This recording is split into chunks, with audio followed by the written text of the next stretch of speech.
ship-to-ship combat is probably one of the most horrifying examples of battle that you can imagine, because you're on a steel ship, and when a steel ship gets hit by shells, that steel either melts and shoots all over the place in shards, or you're encased in it. You're down in the engine room. If it goes down, you're trapped in it. So I mean,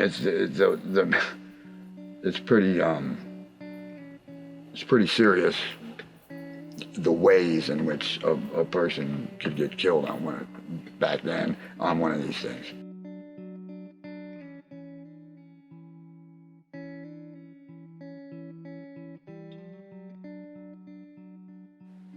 I do renderings of combat vessels that were involved in the Pacific War during World War II, both American and Japanese, from aircraft carriers and battleships down to destroyers. I consider them kind of like historical documents, because I try to make them as close. There's no way I'll ever get 100%, but I try to get as close as possible. And if I do research on a vessel and I don't have enough information, I think, to actually draw it, then I won't pursue it until I get the information that I compiled that I feel I need to do it. And then there are certain ships that I am not compelled to do at this point, like the Arizona and a couple of others, because they'll be pretty emotional, and I don't want to give the impression that I'm trying to profit off of it. So I just draw them at random. Some of them famous, some of them not so famous, some of them completely unknown. But they were all there, so.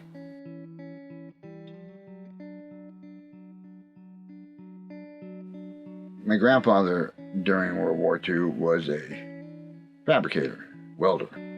He was too old to be conscripted, so he just worked as a welder. Now, electrolysis welding, electrical or arc welding, was only formulated 10 years prior to that, in the early 30s.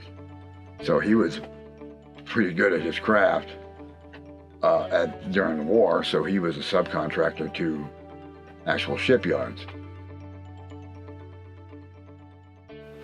There's a camaraderie on a naval ship that I've never felt, other than the time that I was on my ship. And I was in peacetime, I wasn't in wartime, so I can only imagine the camaraderie in wartime. But when it comes down to it, everybody comes together. You're one ship operating as one unit.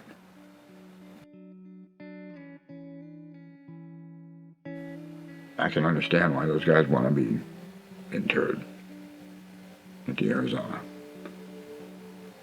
to be with their buddies, because they probably never felt the camaraderie other than there either.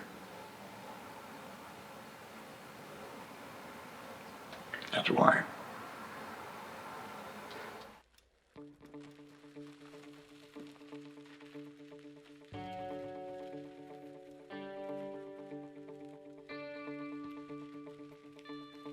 The first large ships that I drew in prison. But they were inaccurate because I didn't have any information, and I only went from memory what they actually looked like. I would use my bunk, or my rack, as they call it in the Navy, as a drawing board, because they took the springs and everything that could be made into a weapon off of it and welded a steel plate onto it. So it was perfect drawing table. I had a guy who saw me working with very small pieces of paper, because one of my things before I even went to prison about drawing was I'd always start on a piece of paper, and then the drawing would be larger than the piece of paper I started on. So he saw that and he said, well, I got a solution for you. And he worked in the kitchen, so he brought me butcher paper. And of the first 5 that I drew in prison, one of them is 12 feet long.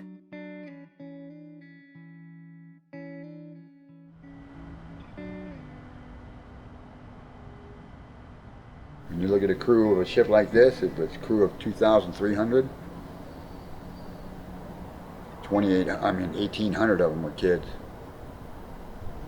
under the age of 22. Number 61. This is a retired battleship that served World War II, Vietnam, and other conflicts. A lot of them came back damaged and with loss of life. And so it's kind of a memorial to them. I mean, if it's accurate, whoever's looking at it, their relatives or just historians or whoever's looking at it, can feel it. I mean, every time I draw a ship, at some point, usually when I hang it up to proportionate, because here you can see it's rolled up. That's a very small area, but when I proportion it, I unroll the entire thing and I put it up so I can make sure everything's right. And I reflect on where that ship was. I reflect on the period that I'm trying to depict. And in that process, I sometimes weep.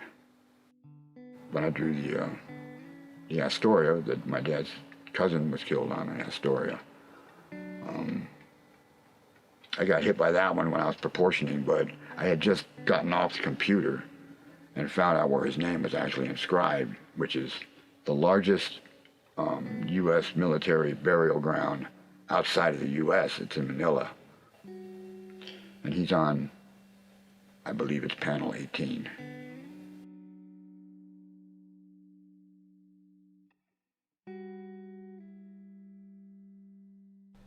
When I feel inside that I've captured the ship and its essence enough for the crew of that ship to say, okay, this representation is our ship. It makes me feel more like I'm doing it for them than myself, even though I want to see the ship too. I'm doing it for them.